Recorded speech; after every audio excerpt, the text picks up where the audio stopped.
তৃণমূল পরিচালিত পঞ্চায়েতে তালা মেরে বিক্ষোভ দেখাচ্ছে বিরোধী দলের মেম্বাররা। পাল্টা স্লোগান তৃণমূল কর্মী সমর্থকদের। পঞ্চায়েতে আমরা কি কারো দয়ায় এসেছি মানুষের ভোটে?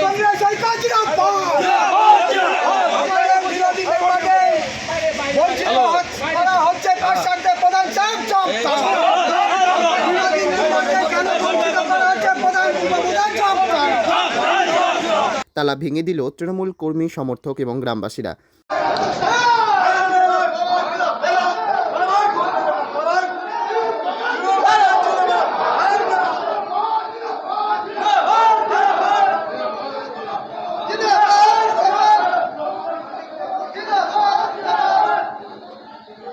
বিরোধী বিক্ষোভকারীদের অভিযোগ, বিরোধী দলের মেম্বারদের পঞ্চায়েতে কোনো উন্নয়নের টাকা বরাদ্দ করা হচ্ছে না।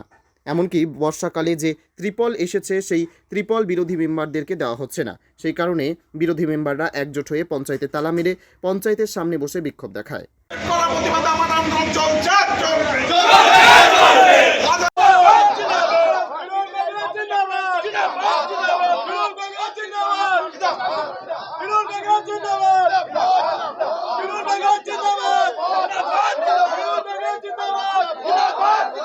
এরপর তৃণমূল কর্মী সমর্থকরা এসে স্লোগান দেয় এবং পঞ্চায়েতের তালা ভেঙে ভিতরে ঢোকে। তালা মেরেছে, গ্রামের মানুষ এসে ভেঙে দিয়েছে, সাধারণ মানুষ এসে ভেঙে দিয়েছে। আমরা উপরে ছিলাম, আমরা প্রশাসনকে বিডিওকে জানিয়েছি যে আজকের পঞ্চায়েতের সাধারণ মাসিক সভা ছিল, সেই সময় 15 ফিনান্সের কাজ নিয়ে আলোচনা। আমাদের এখানে 26 জন মেম্বার, বিরোধী মেম্বার আছে আমাদের 8 জন। তাদের কাজ নিয়ে আমরা 3টে কাজ দিয়েছি, 3টে আর একটা 4টে। আমাদের পঞ্চায়েত মেম্বারদের 17 জনের মধ্য থেকে 18 জনের মধ্য থেকে 8খানা কাজ পেয়েছে। আলোচনা হতে হতে ওরা পরিকল্পিত, ওরা মানে সিপিএম, কংগ্রেস, আইএসএফ, তিনজন ওখানে ওদের নেতা আছে, কাদের ওরা আছে, এসে পঞ্চায়েতে এসে হঠাৎ করে তালা মেরে স্লোগান দিচ্ছে। তখন গ্রামের মানুষ বেরিয়ে এসে তালা ভেঙে আমাকে বাইরে নিয়ে আসে। আমি পঞ্চায়েতের উপপ্রধান। এরা অন্যায়ভাবে পরিকল্পনাভাবে করছে। ওখানে দেখুন ওরা 15-20 জন ওরা দাঁড়িয়ে আছে। অন্যায়ভাবে আলোচনায় আসবে তো, যে আমার এই কাজটা দরকার, আলোচনায় আসবে তো। এখানে সিপিএমের যে মেম্বার জিতেছে খিদিরপুর, ওর বুকির ওপর দিয়ে 1 কোটি টাকা পিডব্লিউডি রাস্তা করেছে।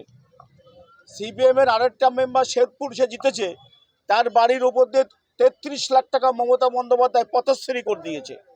ওদের বাড়ির ওপর দিয়ে পিএমজিওয়াই ব্যাংকপুকুর রিপেয়ারিং, পিএমজিওয়াই রাস্তা 1.5 কোটি টাকাতে করে দিয়েছে। তাহলে সিপিএমের যে সংসদ আছে শেরপুর, খিদিরপুর, আপনার দেবক, আপনার হচ্ছে ব্যাংকপুকুর আছে, সে রাস্তা তো করে দিচ্ছে মমতা বন্দ্যোপাধ্যায়। আমরা তো জেনারেল মিটিংয়ে আলোচনা করছি কাজ দেবো, ওরা বয়কট করে তালা মারছে। কিন্তু মমতা বন্দ্যোপাধ্যায় আমাদের 2011 সালে বলেছে বদলা নয় বদল চাই। এই বদলা নয় বদল চাই মমতা বন্দ্যোপাধ্যায় হাতে রেখেছে। দেখুন ওরা কজন আছে, দেখুন।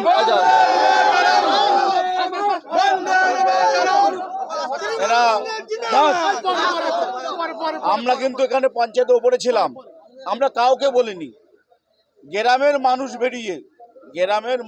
বেরিয়ে এসে তালা খুলেছে। গ্রামের মানুষ, আমাদের দল না, তৃণমূল কংগ্রেসের কেউ না, আপনার চোখের সামনে ঘটেছে। গ্রামের মানুষ, সাধারণ মানুষ এসে। আজকে আপনারা এই পঞ্চায়েতে তালা দিয়েছেন কেন, আর কি ব্যাপার? পঞ্চায়েতটা তৃণমূলের পার্টি অফিস এবং মস্তানদের আখড়া তৈরি হয়েছে। এই পঞ্চায়েতে বিরোধীদের 9খানা মেম্বার আছে, আইএসএফ, সিপিএম, কংগ্রেসের। 1 বছর অধিক হয়ে গেল পঞ্চায়েতের বয়স, বিরোধীদের কোনো কাজকর্ম দেয় না। পঞ্চায়েতে গরিব মানুষের জন্য ত্রিপল থেকে শুরু করে যা কিছু আসে নিজেদের মতো আত্মসাৎ করে। সাধারণ মানুষ পঞ্চায়েতের কিছুই পায় না। আজকে আমরা মিটিং ছিল, সেই মিটিংয়ে পঞ্চায়েতের উপপ্রধান এবং প্রধান বলে দিয়েছে বিরোধীদের জন্য এই পঞ্চায়েত না, এই পঞ্চায়েতটা তৃণমূলের পার্টি অফিস। এই পঞ্চায়েত যদি সাধারণের পঞ্চায়েত না হয়, তার জন্য আমরা পঞ্চায়েতকে যতক্ষণ সাধারণের পঞ্চায়েতে পরিণত না হবে ততক্ষণ আমাদের পঞ্চায়েত এখানে বন্ধ থাকবে। এটা তৃণমূলের পার্টি অফিস এবং এখানে মস্তানদের আখড়া হওয়ার জন্য এই পঞ্চায়েতটা মানুষের জন্য না। আজকে মানুষের পঞ্চায়েত করবার জন্য আমাদের আন্দোলন চলছে মেম্বারদের। বসিরহাট থেকে সুকান্ত দাসের report, PB news. Annapurna nursing home, পূর্ব